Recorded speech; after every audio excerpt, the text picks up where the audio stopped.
All right. Good morning, everybody. Welcome to the party. Today is Thursday, October 23rd, 2025. This is episode, I didn't even look. We're crazy. Episode 990 of Simply Cyber's Daily Cyber Threat Briefing. Listen, in the next hour, you're going to be updated and informed on the top cyber threat news of the day, which will empower you to be able to drive cyber risk down for your business stakeholders, help you crush the job of cybersecurity. And if you've got job interviews coming up or you're out there in the market, you're going to be asked in any job interview, how do you stay current? This right here is what we like to call in the business a banger of an answer. I'm Jerry, their chat. We're going to get into it. Let's go.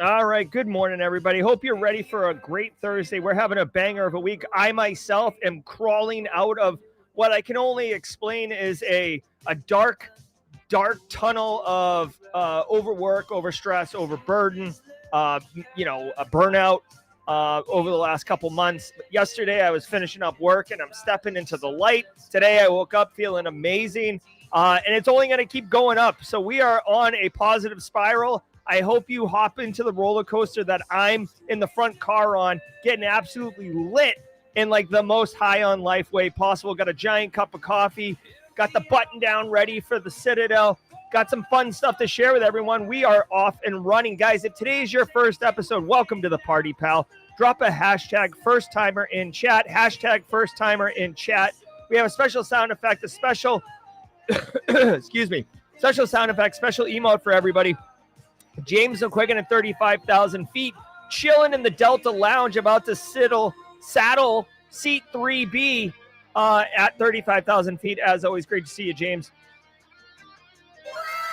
James is going to be one of our MCs at Simply Cybercon, so if you're interested in that, giddy up on that. Joe Hudson, also an MC. Can't wait for a good one. Guys, listen.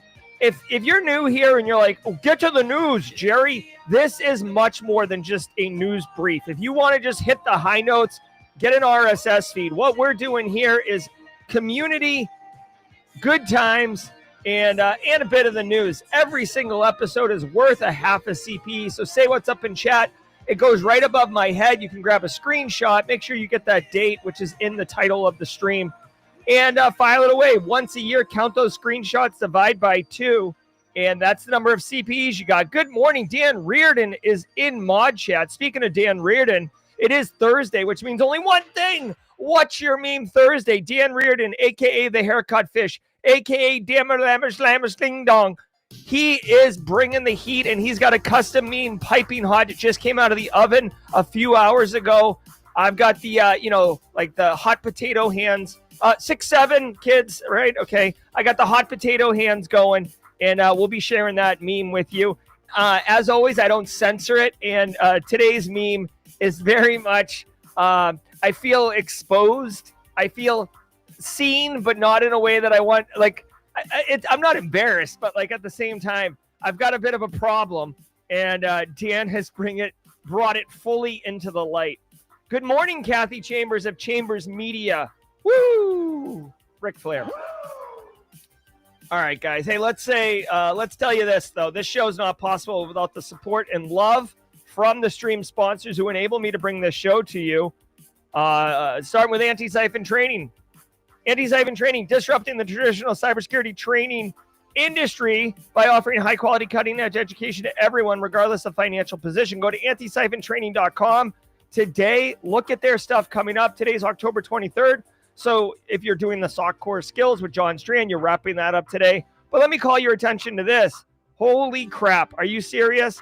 Getting started in iOS mobile application testing. You want to learn how to do iPhone testing. You want to be a mobile security expert. You want to kind of focus and dig into that. Anti-Siphon's got you straightened out with Cameron Carter and Dave Blandford next Wednesday at noon. Mark your calendar, October 29th. Noon Eastern time, you're going to get started and go hard into the paint with iOS mobile application testing. Giddy up on that. Go to anti-training.com today to learn more. I also want to say shout out to DeleteMe, coming to you live from the Delta Lounge. DeleteMe does all the hard... Oh, wait, hold on. DeleteMe makes it easy, quick, and safe to remove your personal data online at a time when surveillance and data breaches are common enough to make everyone vulnerable. DeleteMe does all the hard work of wiping you and your family's personal info from data broker websites. DeleteMe knows your privacy is worth protecting. Sign up and provide DeleteMe with exactly what information you want deleted, and their experts take it from there. I challenged their experts, and I said, I want all deleted. I challenge you. Erase me from the interwebs. Now, as someone with an active online presence like I do through Simply Cyber, privacy is really important to me. I love, if you're a regular here, you know I love my wife and my children, my dogs. I love my family. I work really, really hard to provide for them. But at the same time, when I'm with them, I want to feel safe. I want to feel that I'm providing protection for them. And privacy is part of that, right? At my home address, my phone number, my kids' phone numbers, or my kids' phone number. So it's important to me. Take control of your data. Keep your private life private by signing up for DeleteMe. Now at a special discount for all y'all listeners. Get 20% off your DeleteMe plan when you go to joindeleteme.com/simplycyber and then use promo code simplycyber at checkout. The only way to get 20% off is to go to joindeleteme.com/simplycyber, code simplycyber at checkout. That's joindeleteme.com/simplycyber, code simplycyber. Thank you very much, Simply Cyber. Thank you, Simply Cyber. I am Ron Burgundy. Thank you, DeleteMe. All right, guys, we got a banger of a show. I already did the first timers. I want you to know of all the stories coming up, I did not research or prep for any of them. Ain't nobody got time for that. Seriously, ain't no one got time for that. You feeling me? Really quick, I was going to wait for the mid-roll, but since Elliot Matisse and Marcus Kyler are talking about Simply Cybercon, let me melt your faces with this. Every year at Simply Cybercon, we, the organizers, want to reward the speakers for, donating their time and energy and effort. And we're doing a cruise this year for the speakers, but also every speaker is going to get a speaker gift, which looks a lot like this. It just arrived this morning. Oh, yeah. So check it out. Look at this hotness. Okay. Elliot Matisse, you'll be drinking a narwhal out of this one, or a Pliny the Elder pretty soon. This is the 2025 speaker gift. If you speak at the conference, you will be handed this one as soon as you step off the stage. Quick fun fact. You don't have to be a registered speaker. Just be available, right? Christina Paulika last year wasn't a registered speaker. We had a speaker cancel like 5 minutes before they were supposed to speak. Christina said, hold my beer, and just went up and delivered a banger of a talk with no slides. 30 minutes. Joe Hudson was there. He was the MC of that track. He was blown away. And Christina's like, I want one of those glasses. I was like, you got it. You earned it. Here you go. So anyways, we do try to take care of our speakers at Simply Cybercon. So thank you very much. And shout out to Kimberly Can Fix It, who was responsible for organizing and getting this. Like, the reason this looks cool is because I wasn't involved. All right. Do me a favor, everyone. Let's hear from ThreatLocker, and then we're going to get directly into the news. Holla!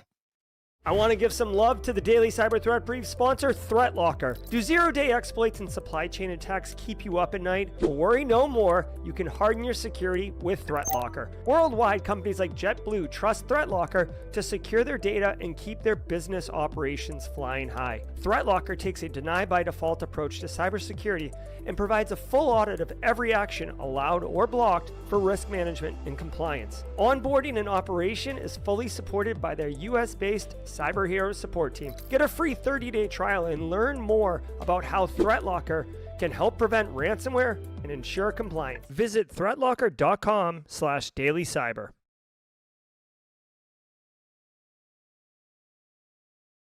Everyone, sit back, relax, and let's let the cool sounds of the hot news wash over us in an awesome wave. See you at the mid-roll. From the CISO series, it's cybersecurity headlines.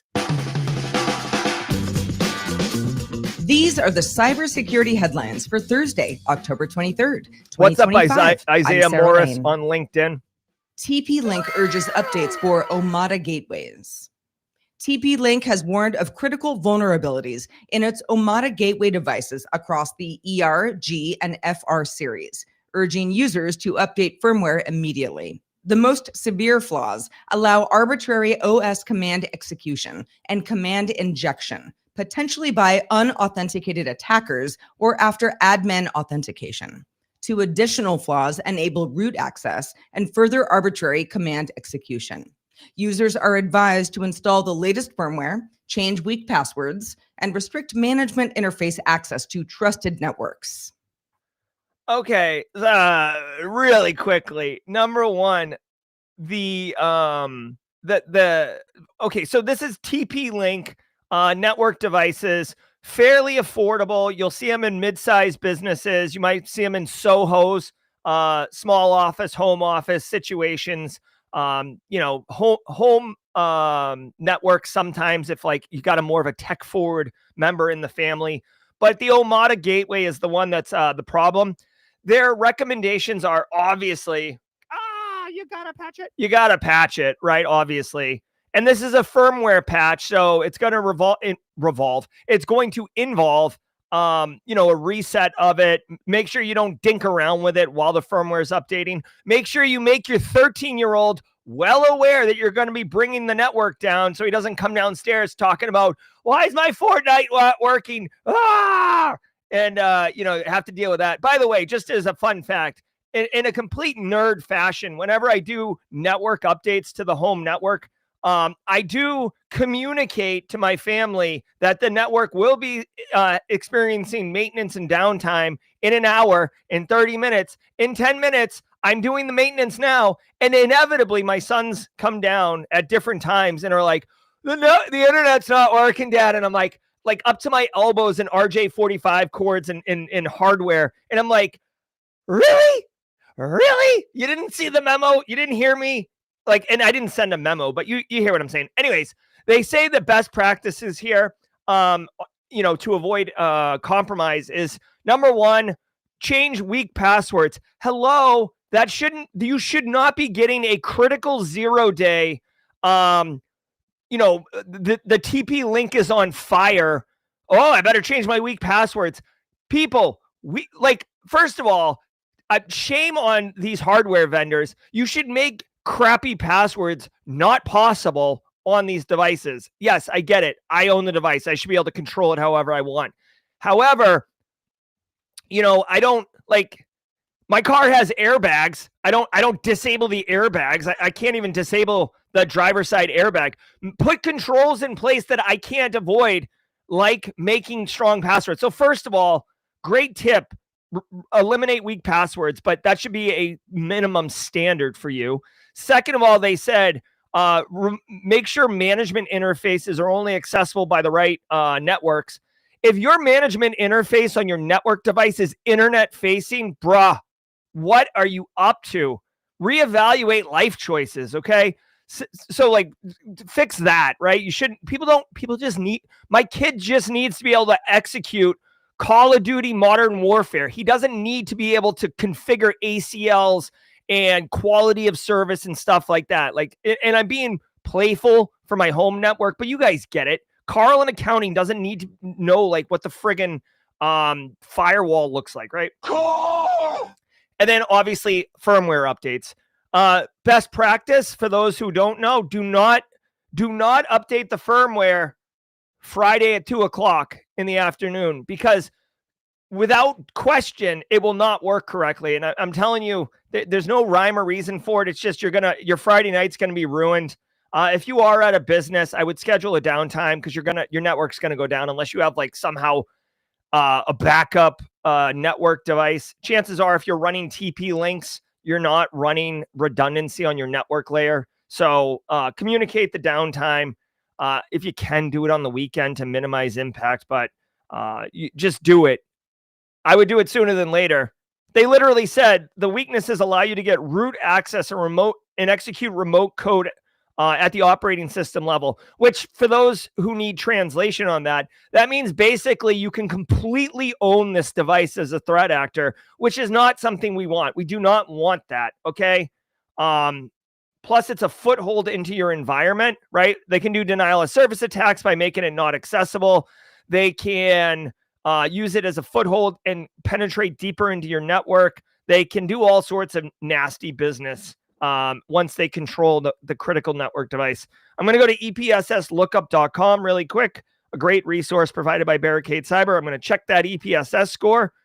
You have a 0.17% chance of getting this exploited in the next 30 days. All this says to me is, as a GRC Mafia card-carrying member, what this says to me is this can wait till the weekend,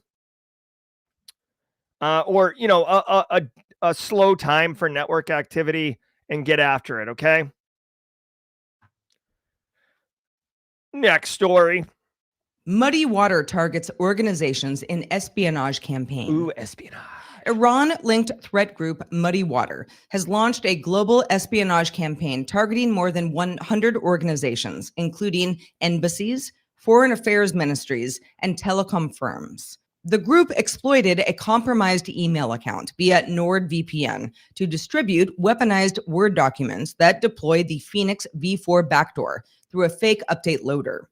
Phoenix, along with custom credential stealers and legitimate RMM tools, allow persistent remote access and intelligence gathering.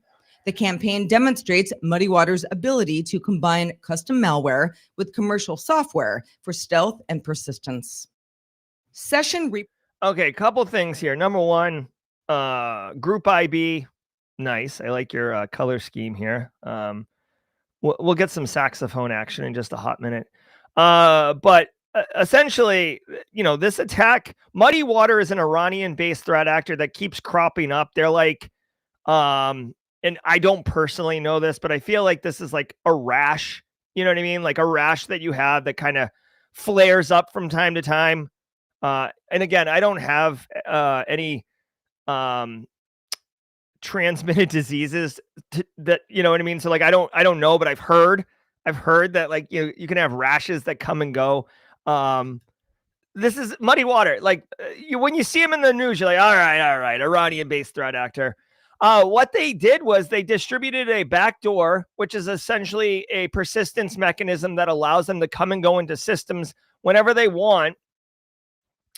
And that's it. They did it to 100 different government entities. Now, what makes this interesting is, in the world of cybersecurity, we're like, ooh, nation state threat actor, sophisticated 0 days, Stuxnet, side channel attacks. We had the friggin' laser beam oxide computer chip thing yesterday, right? Ooh, look at all this sexiness. Dude, all they did was get into someone's email and send out an email saying that you needed to update your software. Here's a link to it. And tons of people ran it. They were just running malware. Now, a couple things. One, they said that they accessed the compromised mailbox through NordVPN. I'm confused by that, okay? And again, I don't use NordVPN, but like, when I hear NordVPN and I see, the commercials on all the YouTubers' channels, to me, that's a VPN service. Okay? I know I'm not taking crazy pills here. VPN is not email at all. It's not even in the same friggin' category of control. Okay? So, NordVPN is a network security control. Email is a service. So I don't understand what's going on. I guess NordVPN has email somehow. It's irrelevant, honestly, because it doesn't matter that it's NordVPN. It just, they compromise someone's email. So like they got Elliot Matisse's email, they got Phil Stafford's email, they got ZMIF's email, and then they sent an email as that person, and it looked legit, and the recipients downloaded and ran the malicious attachment. ZMIF saying the hackers used the VPN dog. Yeah, but I don't know about that, ZMIF. The story literally says Muddy Water accessed the compromised mailbox through NordVPN and used it to send phishing emails. That doesn't make any sense. Like, okay, so they got on the VPN and then were able to access the email service. I don't know. Let's look at the infographic, okay? The execution kill chain. Ooh, yeah. Okay, really quickly, this pisses me off a little bit. Like when infographics do this and it's not clear where the starting cell is or the starting point in this finite state automata, that's annoying. Okay, I'm assuming it starts with this red square on the left that says muddy water. They connect through VPN, then they authenticate to the mailbox. Okay, so what ZMIF said sounds appropriate. They connected to the VPN, then they got into the mailbox. So they actually compromised two things. One, they got VPN credentials, and then two, they got mailbox credentials, because I guarantee you there's no way in 2025 that there was an unauthenticated mailbox. That makes no sense. So they had to get two credentials. It could have been the same cred, honestly. Then it's, they're in the email. They send the email, people run it, malware with macros. Okay. Macros in 2025 is funny. Like, why are we running macros, people? And then it drops the back door. C2, and then they're off and running. It's not clear what their main goal was here, like besides establishing a persistence mechanism. Why? What are they doing? Info stealing, espionage, whatever. But is what it is. If you're interested, since they did attack 100 different government entities, if you are interested, they have IOCs here of the Muddy Water C2. It's an explicit IP address, which can be changed very, very easily, but worth looking for threat hunting. If you're looking for like a fun little quote unquote fun activity, go threat hunting in your environment for this IP address and just see. It's a small thing. It's not even that effective, but it's at least something. They have some other stuff in here. Okay, so there was credential stealing tools, info stealing tools, browser credential stealing tools, whatever. Yeah. Please don't save your passwords in the browser. Please don't save your passwords in the browser. Flaw exploited in Adobe Commerce. Hackers are exploiting a critical vulnerability in Adobe Commerce, formerly Magento, known as Session Reaper, which lets an attacker hijack a customer account via the platform's REST API. Security firm Sansec detected more than 250 active exploitation attempts after Adobe released an emergency patch 6 weeks ago, with 62% of Magento stores still unpatched. Most attacks originate from 5 IP addresses and involve PHP web shell probes. All right, hold on. I got to sneeze. Oh, excuse me. Okay. So this one's interesting because I never heard of Adobe Magento, but I guess it's called Adobe Commerce now. The important thing is, if your business, this is an important one. So IT people or, cyber people, get ready to talk to your IT people. If your business runs Adobe Commerce, you need to pay attention. If your business does not run Adobe Commerce or Adobe Magento, it used to be called, then you're fine. And this is just an interesting story. There is a vulnerability that allows the threat actor to take over a customer account session without any user interaction. So your customers could be victimized. Right now, as a business, you might be like, well, what's the problem? If a threat actor purchases something, my company still makes money. Straight cash, homie. Well, I'm just saying, as a best practice, you should be thinking as a business for how to delight your customers. Okay. Saw a Warren Buffett interview the other day. Think about how to delight your customers. You know what's not delightful to customers? Having them have to cancel their credit card and reissue them, having to dispute charges, having to do all sorts of nonsense. You don't want that, right? So again, it took me a long time in industry to figure this out, but cybersecurity people, IT people, you absolutely should understand how your business makes money, and you should understand kind of like the business model of what your business is doing, because guess what? Spoiler alert, 0 days, next level, threat research, all that's wicked fun. And you and I love playing with malware and whatnot. But at the end of the day, we are there to enable the business, whether we like it or not. And understanding how it works is important, and making sure that the business software that supports that business isn't victimizing our customers is a good practice. Again, EPSSlookup.com. I'm going to check the EPSS score on this one. It is a 9.1 out of 10 on the CVSS score, which is critical. Sits at about that 57% percentile. So it's a pretty nasty bug, but there is a 0.36% chance of exploitation in the next 30 days if you have this particular vulnerability. What I would say is don't F around with this one. You can find these services potentially with Shodan.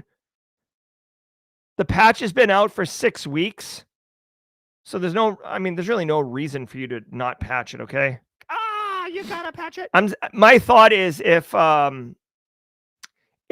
you haven't patched this yet, it's because you didn't know about it or because you don't have an IT or InfoSec person and you're trying to like run lean and you have Adobe Commerce kind of doing the heavy lifting. So please patch your Adobe Commerce ASAP. Also, they said, Sansec, who's the researcher that released this, said that they've seen most of the attacks originating from these 5 IP addresses. You can see them right here in chat on stream. If you're listening on audio, go to like bleepingcomputer.com and look for the Session Reaper story, which is new. And the 5 IPs are there. You should absolutely be blocking these IP addresses. And again, like I said before, go threat hunting in your environment. Look to see if any of these addresses have been doing any shenanigans. You do not want PHP web shells uploaded on your system, okay? Canada finds Cryptomus. Canada fined Cryptomus, a crypto payments platform, $176 million for violating anti-money laundering laws. FinTrack found that the company failed to report suspicious transactions linked to child sexual abuse material, fraud, ransomware, and sanctions evasion. Cryptomus processed payments for at least 56 Russian crypto exchanges and cybercrime services. Investigations revealed its listed addresses in Canada hosted dozens of MSBs and exchanges that didn't actually operate there. FinTrack's penalty is the largest to date, highlighting ongoing challenges with shadowy money service businesses. Damn, dude. Canada, you guys are always like, oh, hey, would you like some maple syrup, eh? Again, I don't even know. That's probably a terrible Canadian accent. Like Steve McMichael, can we get something? Oh, did you see the curling match? Don't you know? Oh, they're always so nice. Oh, look at the Mountie. You know, you're like catching a game. You're catching a hockey game at some barn up in Yellowknife. Sits like 300 people. You're like, yeah, this is good stuff, man. Up in Regina, Canada. But dude, Canada dropping the bomb on this crypto exchange platform to the tune of $176 million. Canada said, you think I'm nice? Hold my beer. Here's 176 million reasons why you don't F with Canada. Jesus, dude. So Cryptomus is this digital platform that is horribly entangled with Russian cybercrime, enabling money laundering, all these things. And dude, not on the Maple Leafs watch for real, dude. Cryptomus failed to submit a suspicious transaction report. Fraud, ransomware. This is one of those ones where like law enforcement definitely knows that Cryptomus is doing bad in you know, allowing cybercrime services to happen. And Canada's like, you know what? You don't want to do something about it. Here's a $176 million fine. Pay the fine. You want the pain to stop? Start doing know your customer. Now, Cryptomus is actually really in an interesting spot here. Again, getting back to business, Cryptomus is making money off of every transaction, whether a legitimate transaction or money laundering, okay? So they are financially incentivized to enable money laundering and cyber criminal operations. I'm not saying that they support it or endorse it, but they're making money off of it. So what you're telling them here is, here's a fine to the tune of $176 million. If you want another fine. Keep doing what you're doing. Otherwise, stop doing it. So now Cryptomus is going to either have to stop allowing money laundering. 2, they're going to have to hide the money laundering, which I wouldn't advise. Or 3, they're going to have to allow it and hope that they make more money off the money laundering than the fines. Again, I hate to be so crass about it, but this is a legit business decision. Imagine, if you will, for a minute, they make $500 million a year off money laundering and they get fined $176 million. Just some quick back in the napkin math. It is financially prudent for them to continue doing that. Now, again, I assume the fines would go up. Leadership would start to be held accountable, potentially criminally, for aiding and abetting criminal operations and money laundering. But my point is, at the end of the day, it's a business, right? Hopefully they stop doing this, right? As long as, here's the thing, man, if you cut the finances out from underneath any operation, it collapses, right? You got to go to the money. Cybercrime, dude, if you stop them from being able to launder their money, then they can't do anything with the money that they get from the ransoms. And then, basically they're back at square one. Right. So, they can't, it's good. It's good. Like, I'm glad that they did this. Way to go, Canada. You guys are the best. All right. Let's keep cooking. Huge thanks to our sponsor, ThreatLocker. Cyber criminals don't knock. They sneak in through the cracks other tools miss. That's why organizations are turning to ThreatLocker.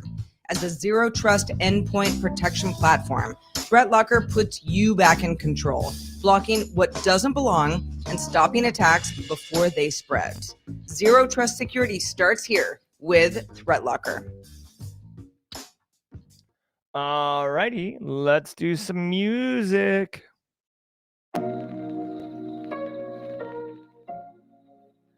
We're still on the lookout for a new mid-roll song. Like I said earlier, I feel like I'm coming up out of the mire that's been burnout for the last 2 months.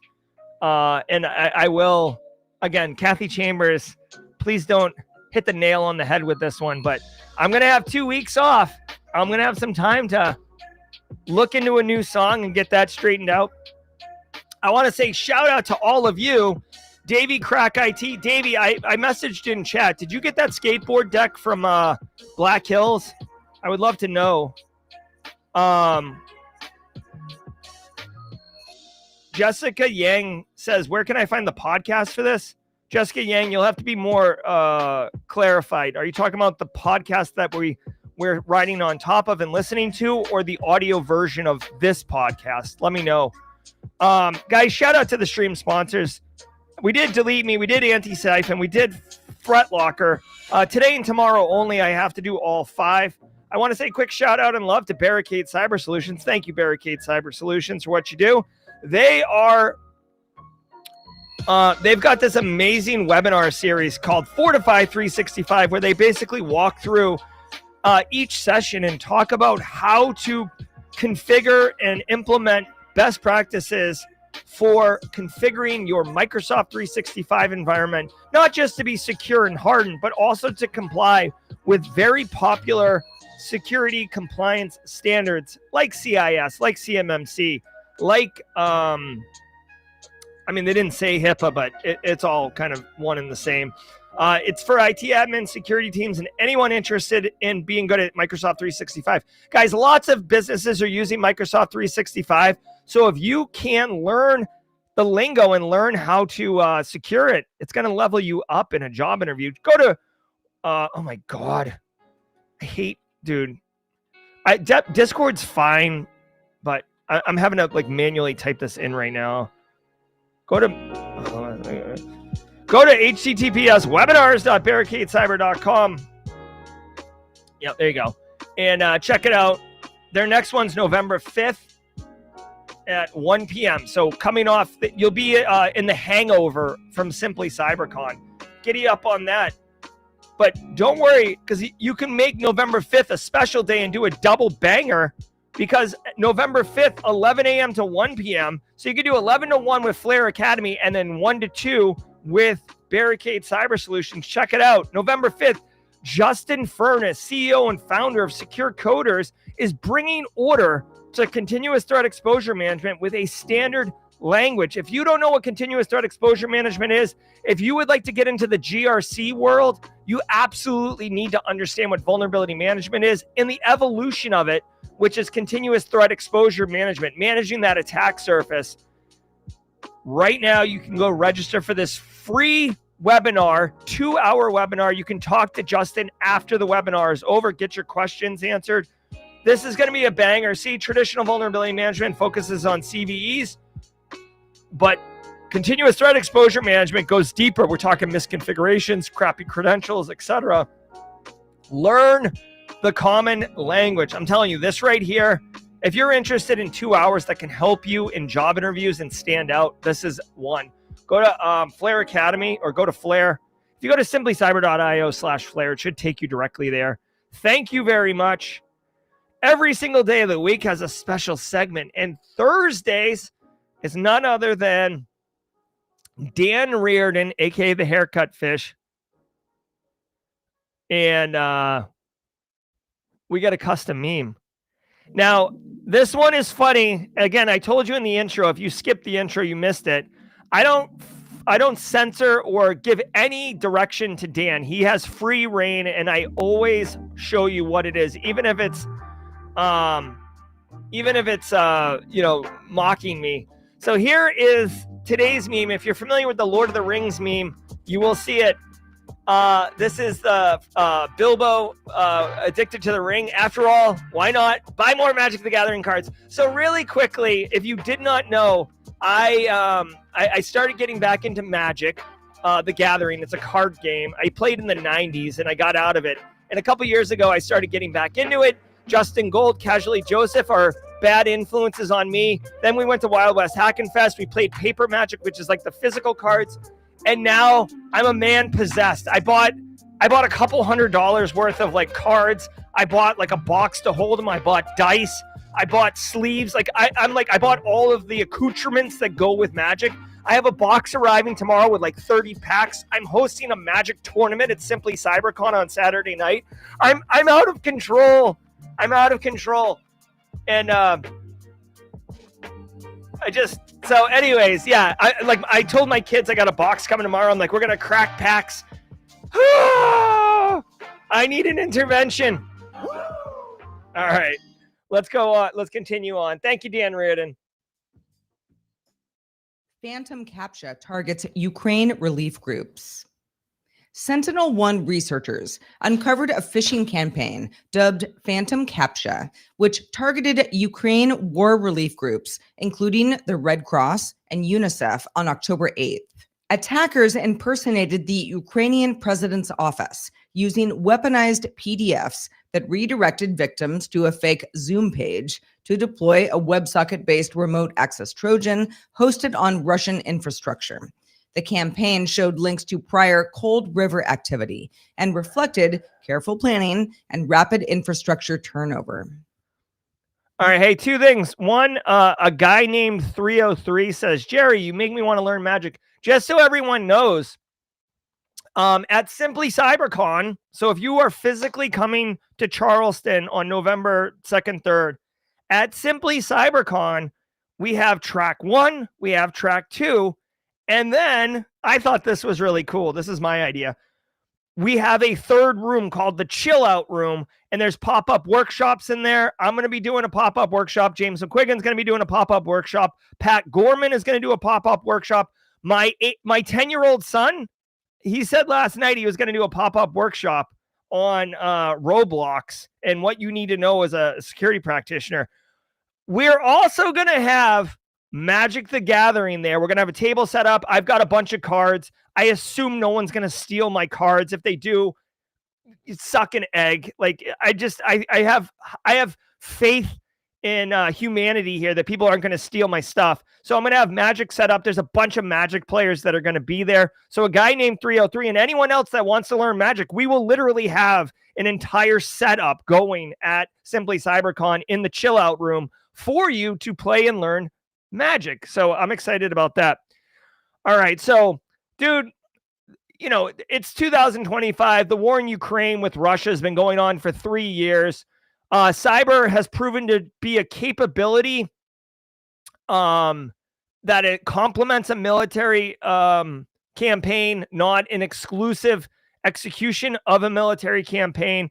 And in this instance, they're targeting relief groups, which totally sucks. That's like NGOs that are trying to like get food to, citizens who are impacted and stuff like that.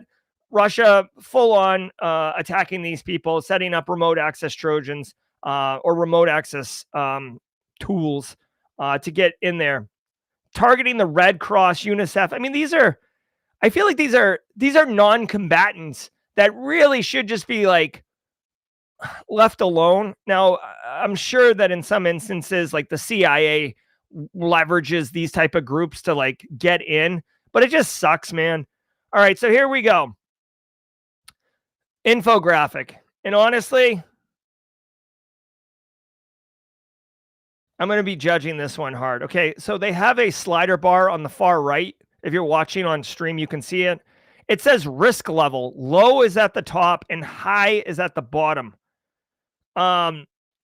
I don't know. I mean, I guess you can make an argument that as the victim goes through the cyber kill chain, their risk increases, but like not really. That's not how you, to me, that's not how you measure risk. Again, I'm shooting from the hip here, but like, I don't agree with this risk level slider, but whatever.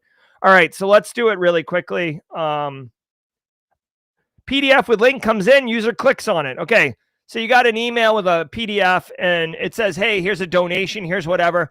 Anyone at Red Cross and UNICEF is absolutely going to click on this thing, okay? Then they get a web page with a fake reCAPTCHA. This is called ClickFix, all day, every day. User clicks on a checkbox, says, I'm not a robot. Then they get told to basically copy the PowerShell code, run it in command. This thing on the left right here is 100% what ClickFix looks like. PowerShell runs, and then you're compromised, right? It pulls down a payload and detonates. Or JavaScript waits for a C2 server to redirect the user to a Zoom call somehow. And I don't even know why they're doing this. They get on a Zoom call with the threat actor who then convinces them to install malware. I mean, guys, I got to tell you, it's really much easier to have them run ClickFix than it is. Like, this is a lot of effort. There has to be a human on the other end faking that to get you to install the malware. So it's a double shot. Wah, wah, wah. Double shot Thursdays. Here's the deal. Number one, you should be educating your end users at the highest level on ClickFix. This ClickFix has been around strongly for a couple months maybe, and it's not going anywhere. Okay, so number one, ClickFix. Educate them. This is not how CAPTCHAs work. Second of all, I mean, the Zoom call, social engineering Zoom call, I mean, that's a threat actor putting in the time. You know what I mean? I mean, I guess just educate your end users on social engineering, but for real, if someone gets on a Zoom call and convinces you to install something, that's going to be a tough one to mitigate the damage from. Obviously, the bottom is where everything goes to hell in a handbasket. That is, your system is compromised with malware. EDR solutions, anti-malware solutions, right? Hopefully Red Cross, UNICEF, these relief organizations have cybersecurity professionals working, and they have cybersecurity tooling. So that would actually, the whole thing can happen and then still get quarantined. So that's the deal.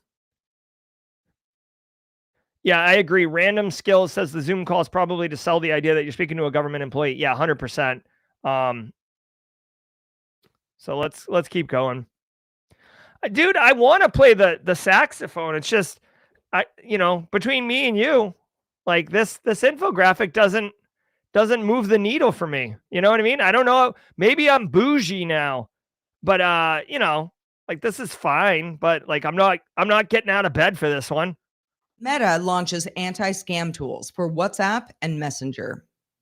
Meta introduced new anti-scam features for WhatsApp and Messenger to help protect users from fraud. Messenger is testing AI-powered scam detection that flags a suspicious chat and suggests actions like blocking or reporting a sender.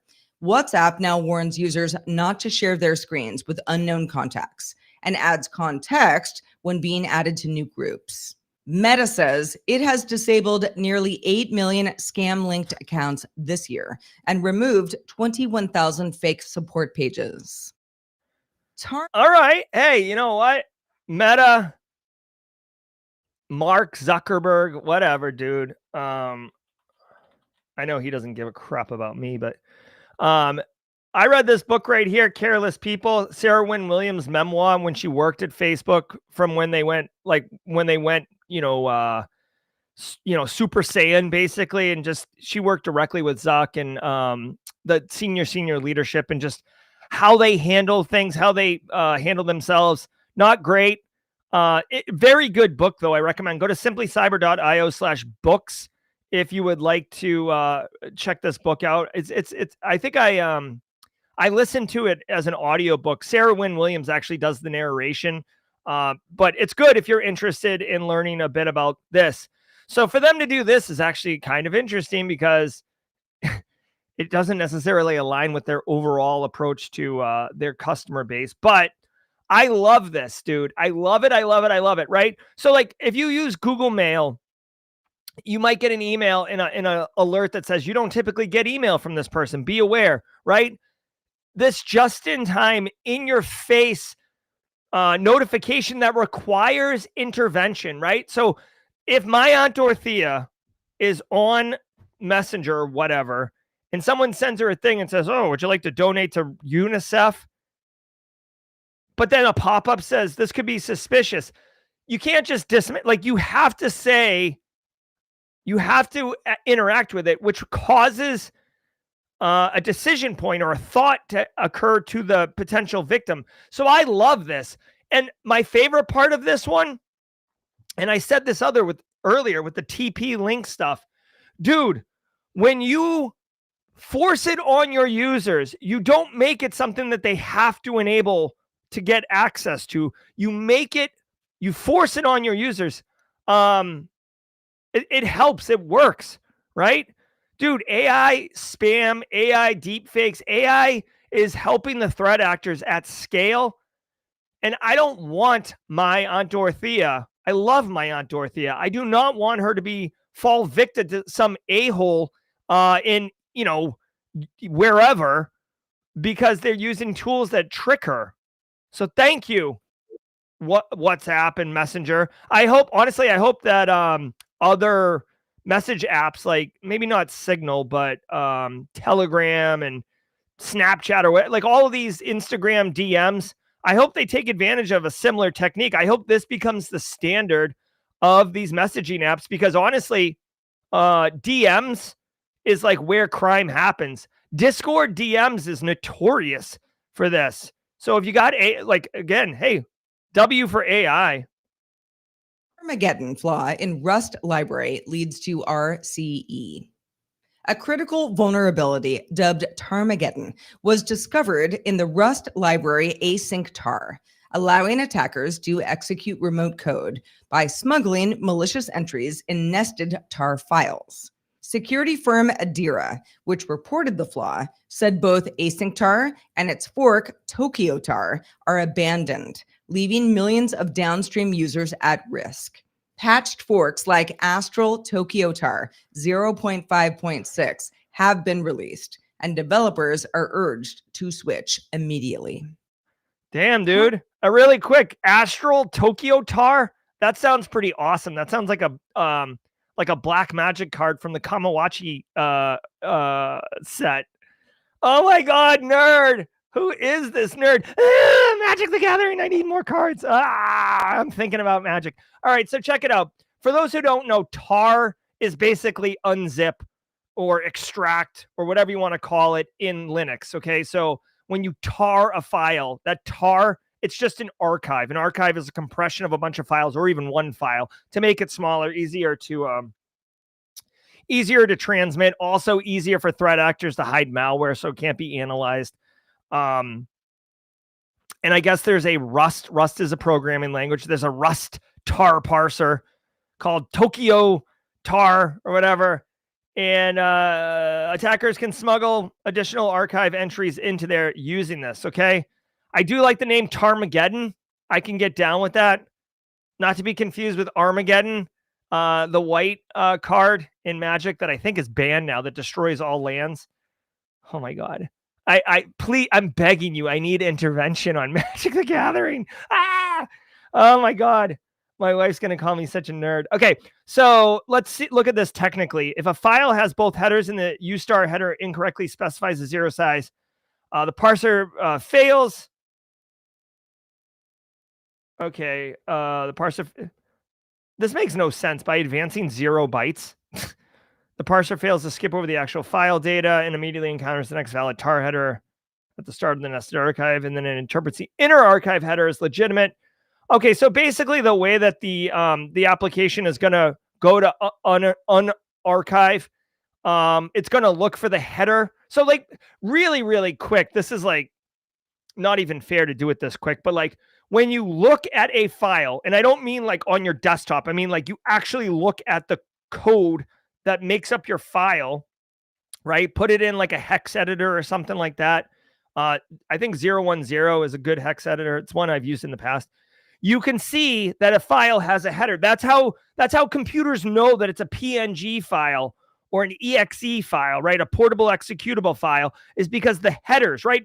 Microsoft executables are famously have the header 4D51 in their hex, and that's the MZ file header, right? So when programs execute files or go to load an image into like Microsoft Paint or something like that, it has to find the header of the file, and then the protocol standard says, okay, now you've got the header, you can move forward and know that like the next 8 bytes are flags and the next 16 bytes are data or whatever. File formats and file formats are standard practice, right?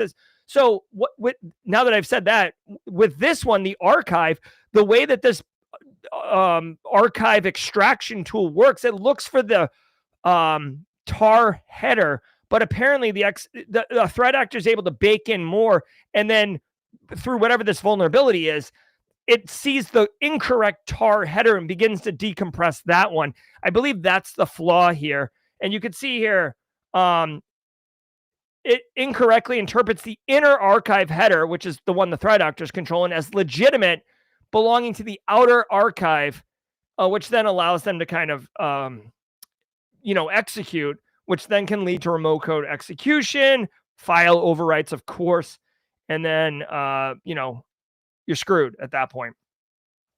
My thought is that you can just patch this one. Let me see what they say really quickly here.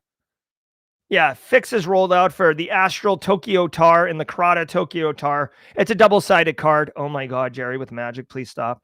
Yeah, you could switch to these patch libraries. You gotta patch it. That's it. Okay?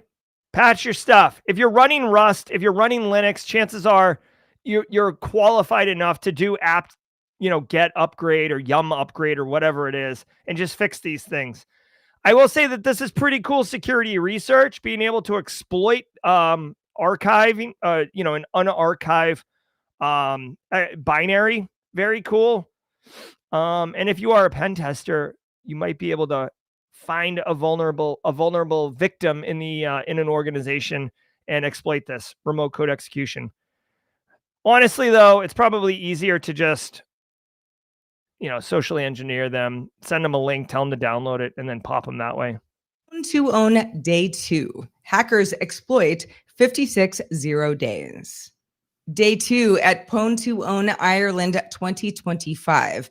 Researchers exploited 56 zero-day vulnerabilities across devices, including the Samsung Galaxy S25, Synology NAS systems, and Philips Hue Bridge, earning $792,750 in total prizes. Congrats.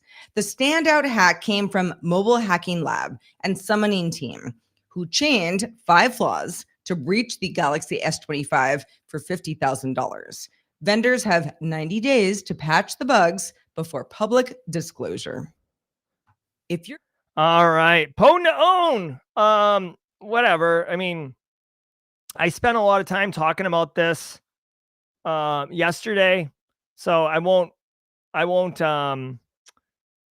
regurgitate, but I won't reiterate what I said. Pwn2Own, it's the Olympics of security research and exploitation. If you find 0 days at Pwn2Own, as far as I'm concerned, you are uber elite hacksaw. You can also get paid out. I will say 56 0 days, 790,000. Listen, if Daniel Lowry stroked me a check for $790,000 right now, I'd be like, holy hell, this is awesome. Do you know how many magic packs I can buy for $790,000? All of them. Okay. But dude, 56 0 days at Pwn2Own, just back of the napkin, dude. This feels light. This feels light for Pwn2Own in 56 0 days, right? Like, hold on, let me just do some quick math here. I got calculator open. 790,000 divided by 56. $14,000 of security, a 0 day? I don't know. Feels light. Maybe it's, there's like too much Guinness getting flowed around over there. But yeah, you can see here 20 grand for a bug. All right. Anyways, if you're interested, Pwn2Own, it's definitely cool 0 days. There's going to be a lot of research that comes out of this around those bugs. So they're finding them today, but I guarantee, it would be ridiculous for the researchers that are finding these bugs to not publish blog posts about them. Chances are that those blog posts will take 30 days because they're going to need Synology and QNAP and, Philips to develop a patch and then push the patches and give consumers of those devices time to patch. So I would assume that you'll see things in 30 days. So mark my words, it's October 23rd. Around Thanksgiving, we'll be doing the cyber threat news brief, or simply Cyber Daily Cyber Threat Brief, and we'll be talking about blog posts and how it, at Pwn2Own in October, these researchers did it. Here's the deep dive. And by the way, the infographics that are going to be there, woo, Christmas is coming early this year, baby. Believe that. I'm going to just do the whole show with lights off, saxophone on. No questions. No further questions. All right, we got a good one here. Let's cook.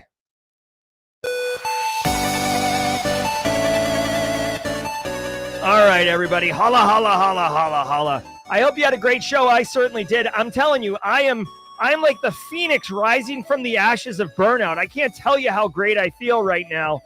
God, I love everything. I feel so good right now. Thank you so very much for being here for the Daily Cyber Threat Brief, episode 990. Simply Cybercon is November 3rd. You can watch it virtually. You can also attend it in person. I want to let everyone know here's the QR code right here. I actually launched or whatever an app, right? So this is this QR code. It's not a ruse. This will take you to the official con app. If you are attending virtually, I'm telling you, this is huge value. It has all the talks. It has all the links. It has all the things that you need to have a great experience, whether you're in person or virtual. You can scan the QR code right now. As you know, if we do a pop-up workshop, I'll update it there. Chill out room. I'm Jerry from Simply Cyber. I'm excited to be here. I'm excited to tell you that Daniel Lowry is going to be coming on in just a minute. And that man, woo! You want to talk about somebody who can entertain, educate, and deliver the goods? That is Daniel Lowry. I'm Jerry from Simply Cyber. Don't go anywhere. We got you covered. I'll see you tonight at 4:30 p.m. Eastern time because... well, hold on. I got a lot of crap to tell you. Sorry, Daniel. I teased Daniel to come on. Then I'm like, wait a minute. I've got more value. Listen, 9:30 a.m. today, John Hoyt, Steve Higarita, Cybersecurity Mentors podcast. You want to negotiate job offers? You want to negotiate promotions? Don't know how to do it? I suck at negotiating. These guys right here are going to crack the code at 9:30 a.m. and they're going to tell you exactly how to do it. John's a CISO. John's on the other side of that all the time. So he's going to give you all the juice. He's going to spill the tea. He's going to give you the sauce, whatever term you want to use, Gen Z. And then come back at 4:30 p.m. Eastern time, because do you know what's happening tonight? I don't even know if Daniel knows this. Here it is. This guy right here, Mike Saunders, Red Siege's own. You want to talk about an absolute treasure to the cybersecurity community? This guy right here is aces. He is amazing. He's a hell of a great practitioner, but he's a great guy. He basically does cybersecurity to fund his ice fishing and camera or photography hobbies. Come hang out with us at 4:30 at Simply Cyber Firesides. It's going to be a banger. I promise you that. Now, I'm Jerry from Simply Cyber. Let's go get Daniel Lowry. Until next time. Ever wonder what it takes to break into cybersecurity? Join us every weekday for Jawjacking, where industry experts answer your burning questions about the cybersecurity field. Live, unfiltered, and totally free. Let's level up together. It's time for some Jawjacking.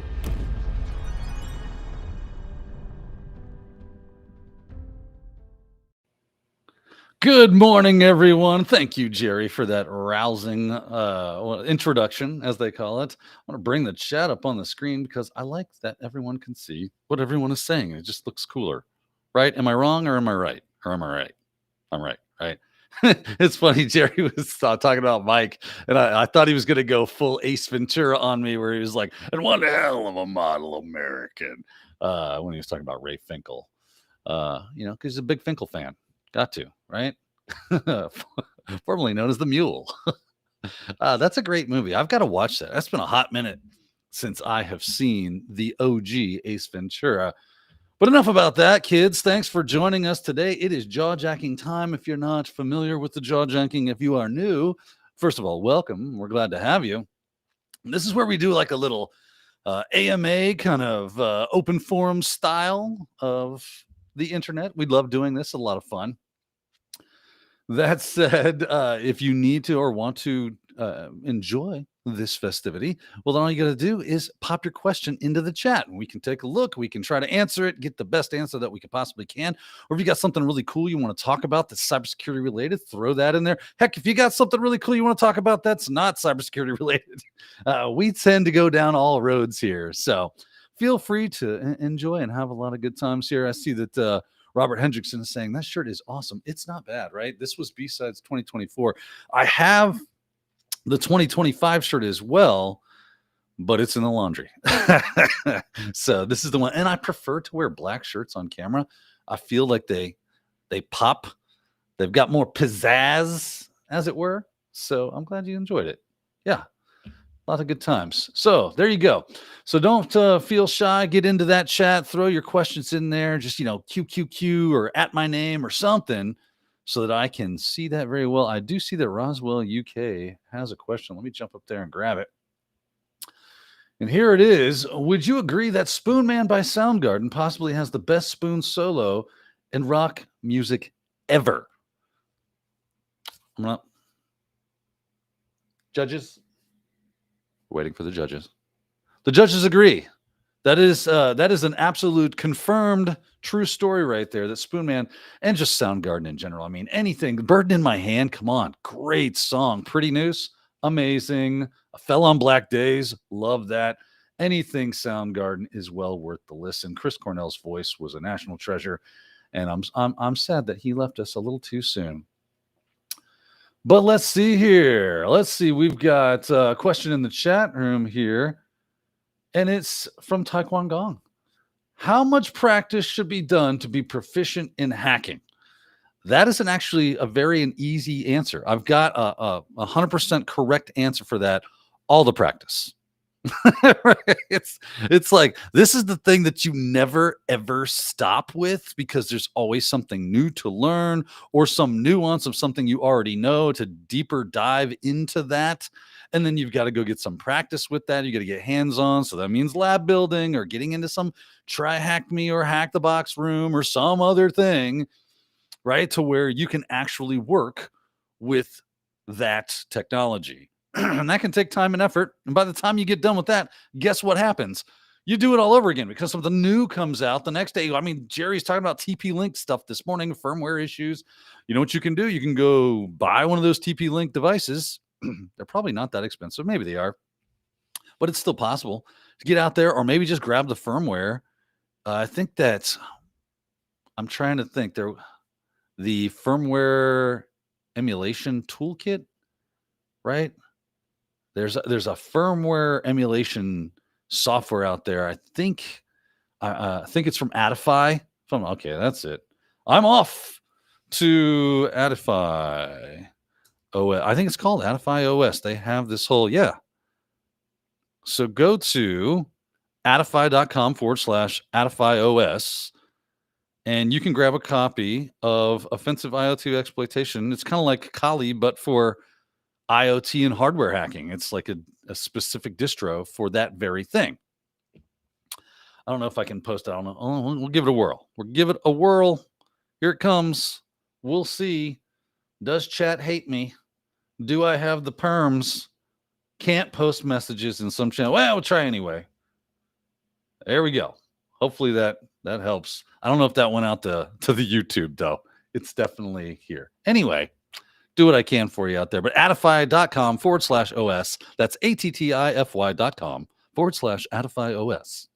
And get your hands on a cool hacking thing today. But that's what we're always doing. It's just kind of our thing, right? We always have to make time for learning. And when you say proficient, you will ramp up to where you figured out how to learn the new stuff a whole lot quicker than you did when you were first learning the stuff, if that makes sense. Hopefully it does. Because then you kind of like, oh, well, there's a method to the learning madness. And after you've done it a couple of times, you're like, I kind of see the pattern here. And so if that's what you mean by proficient, then sure. Yeah, probably just a few months, honestly. It depends on how much time you spend working on it. Obviously, this is a very subjective answer. But that would be my estimation of it, that from what I've seen in my experience, that after a few months of people, once someone kind of gives you a way to get started by, I don't know, taking a course, say off the top of my head, Pentest Plus. Maybe that's a good place to get started, where someone sits down for 24 plus hours and over 84 episodes teaches you all you need to know to get started, get those foundational skills, and actually showing you how to hack things. That could be a great way to start, and if you were so inclined, you could run over to, I believe it's called something like Simply Cyber Academy. The name escapes me, but you could pick that up there, and that could be fun. So there you go. Once you kind of get the idea of how it goes, then it should be a whole lot faster, but you'll always have new stuff to learn. So, all right, let's see here. I will hide that. All the practice. That's right. Where was that question? Temple of the Dog. ZMF talking about Temple of the Dog. What's up? Good stuff today. We're talking some good rock and roll, that's for sure. I got no problem with that. All right, looking for the questions. Hashtag never stop. You know it. Oh. Yeah. Hack around and find out. That's right, ZMF. You got that. All right, keep it on. Looking for the questions, or any good comments. Here's one from Poner Joe regarding hacking proficiency. Make sure you learn how to remediate the vulns while you're learning how to perform the attacks. Great advice there. Thank you, Poner Joe, for throwing that in there, because that is a big part of the equation. It's one thing to learn how to do all the hacking stuff. It's another thing to be able to tell someone, this is why that happened, and here's what you can do to make that stop. And ultimately, that is the purpose of a pen test report, is to not just show them where they were vulnerable, but give them some remediation guidance and advice, and maybe very detailed advice at that on what they can do to make that, wash that stink off, because it's not good. You're reeking. You were ripe, good sir. But great advice. Thank you, Poner Joe. Oh, let's see here. Here's one from Soap Flavored. I haven't heard this one in a while. I'm about to get my AS in computer science. Money is an issue due to GI Bill. That must be nice. But thank you for your service as well. So you earned it. Good job. but wondering if getting a BS in cyber or even an MS is worth it in your experience. My advice would be if you're already halfway to a bachelor's degree, just keep going. The AS isn't really going to move the needle on jobs. The bachelor's degree and, of course, the master's even more so will, right? So you don't see a lot of AS in IT or cyber. You see a lot of bachelor's degrees. They want that, especially. I'm going to talk about this tomorrow on IRL. We're going to get into a little bit of the topic of jobs, where they are, and what are some of the, because I have been looking at jobs a lot lately, my own self, and seeing where they are and what they're expecting. So we're going to talk a bit about that tomorrow. But spoiler alert, a bachelor's degree is not going to hurt you. And if you're already halfway down the road, just keep going. And if you feel so inclined at the end of that bachelor's degree to keep rocking to a master's degree, that's definitely not going to hurt you either. And it's going to open up opportunity for you later to, once you finally go, you know what, I've done a lot of this hands-on keyboard stuff. Now it's time for me to just kind of shepherd the flock and help those and be a good manager, because I know what it's like to sit in that seat and protect my sheep from the C-level bad people that want to come and tell them what to do and how to do it. And I go, no, that's not how it's done. I get it. We have business strategy. I just need to align. You get what I'm saying. So, but great question. Soap flavored. Let's see. Plus, that's disgusting. Anybody who's ever put soap in their mouth knows soap flavored anything is horrible. Tech Grunt. Let's see here. Have you seen Magic the Gathering drop in the Discord? No, I haven't actually been on Discord today. I feel bad. I put a LinkedIn post today. So if you check out my LinkedIn, I have to bring up Discord now. But if you checked out my LinkedIn, I posted, that's what I was doing this morning, was posting. I made a short video of a long form video that I'm going to drop tomorrow on YouTube of me completing a very beginner friendly CTF, because I thought, I've got this whole Pentest Plus thing.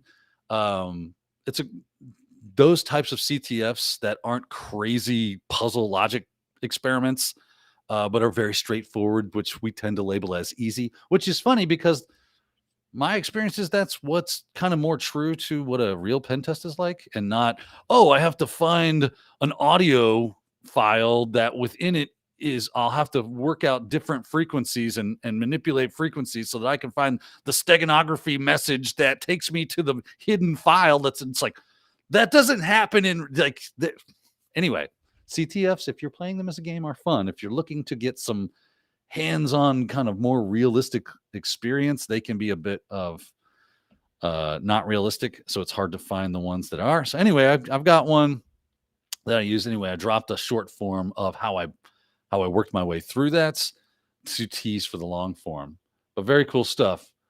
So no, I'm looking in the chat right now. There it is. Oh, I love it. It's Jerry playing saxophone. Jerry Saxophone gets Target Cybersecurity Podcaster a +1/+1 ability boost for every fan surrounding him, equipped too. He's got drink, heal all damage from creatures you control. And that nerd Jerry, Dr. Gerald Auger, at the beginning of combat in your turn, that nerd Dr. Gerald Auger gains cloaking until the end of a turn. That is great stuff, man. You see, this is why we need AI. That's what it's good for. It's things like that and other stuff as well, but specifically that, making magic cards that look awesome. Thanks, Tech Grunt. Let's see here. Def Leppard is the best, hands down. I find no flaw in your logic, Jessica. I love Def Leppard.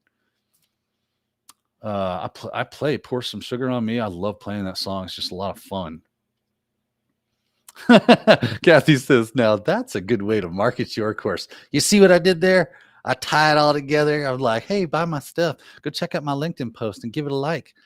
Help me spread the word. I got bills to pay, kids. Let's see here.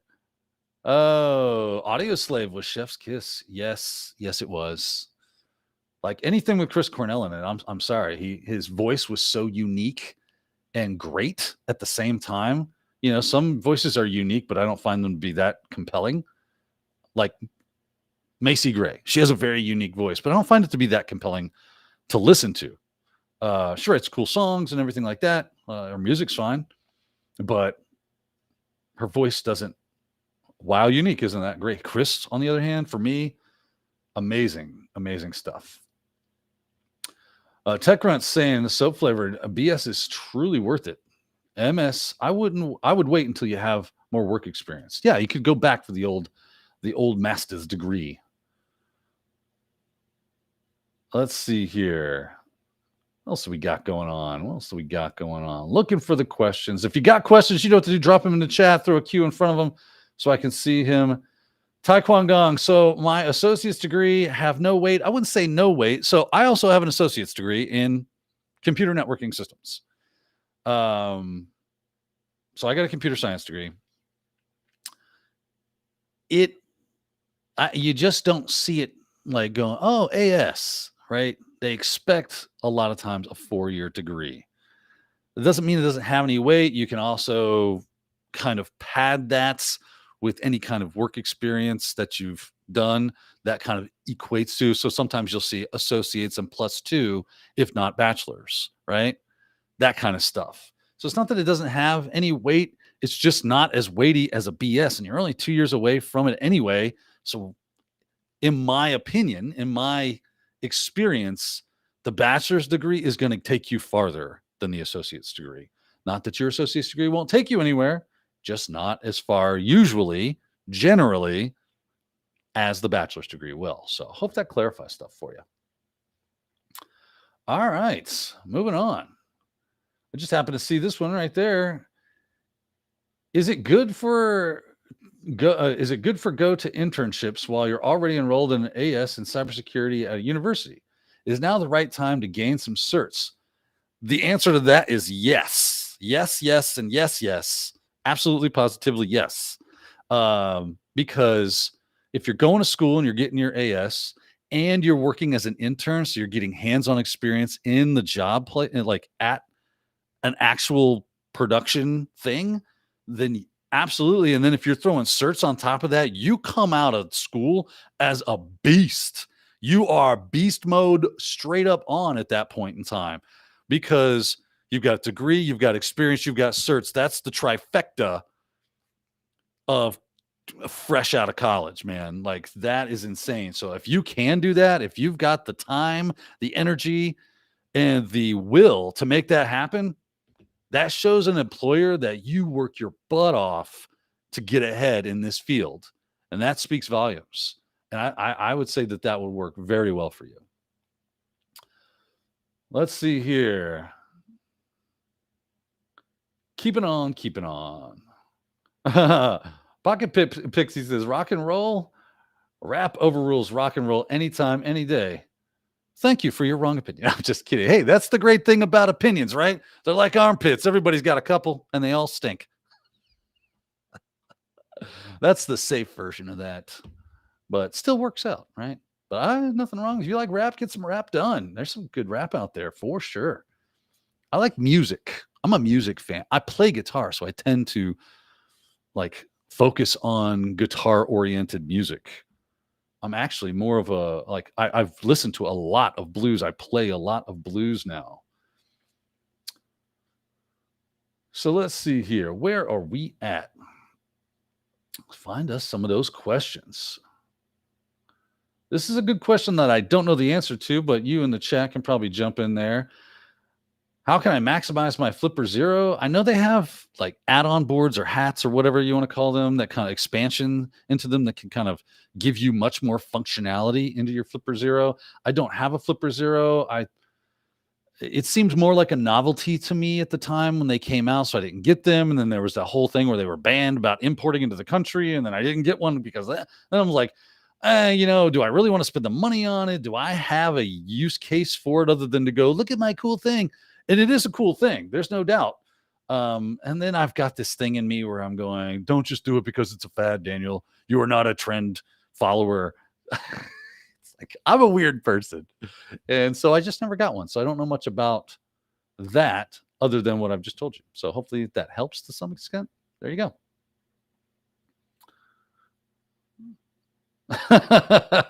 TechRent says, when marketing your course, cue the Joker voice. It's all a part of the plan. Love the Joker. Just got my kids into the OG animated Batman series. They watched the first episode and were like, this is good. I'm like, yes, it is. You see, Dad knows things. You got to listen to your old man. He knows what's up. You want to watch some great cartoons? I will show you the way. Oh, let's see here. Moving on. Let's find some of those good questions, cool comments. Davey Crackett says, I have 2 associate degrees, but need a bachelor's. Purple crying. Oh, that's funny. All right, moving on. Where are we at? Okay, we got 10 minutes left to go. That's great. We got plenty of time to get some more questions. I'm glad you, that's why I put the, okay, here we go. This is interesting. A WGU bachelor's viewed the same as a 4-year degree. So I have heard nothing but good things about WGU. I've heard people get jobs with WGU. Like I'm just going to throw it out there. I couldn't tell you whether or not someone necessarily would view your WGU degree, which is regionally accredited and not nationally accredited. I think that's the difference between the two, is what you're getting to. The level, the Velvet Bandit. There you go. My eyes are not what they once were. So it's not going to hurt. Anyway, that's my experience with it. I think that if that's what you got and that's what you're going for, I feel like no one's going to be, they are kind of known for cranking out some decent cyber folks. So their reputation will probably, in a lot of cases, overshadow their accreditation status. At least that's in my experience. Could be different for you. Your mileage may vary, as it were. Oh, where are we at here? Moving on.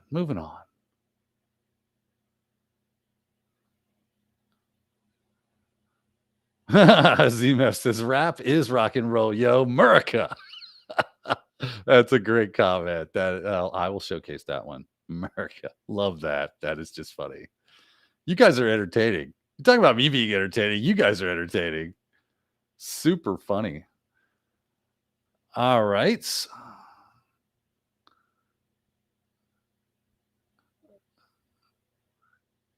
Okay, questions, kids, questions. Now I'm having to read comments because I don't see anything with Q's in front of it. All right, here's one. Here we go. This one comes from Robert Hendrickson, ATX. What area is the best one to start learning for pen testing or red teaming?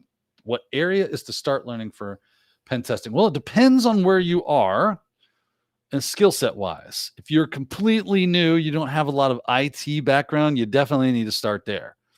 You can't break systems you don't know how they work, right? So we'll just quick and dirty roadmap. Everybody's got a roadmap. You got to have a roadmap. Yeah. How many times have you seen, here's your cybersecurity roadmap for 2025. Here's your cybersecurity roadmap for 2026. It's learn learn security, learn operating systems, learn networking. And while, yes, you need those, it's just the market is a little saturated with roadmaps right now. So I'm just kind of making fun of my own culture.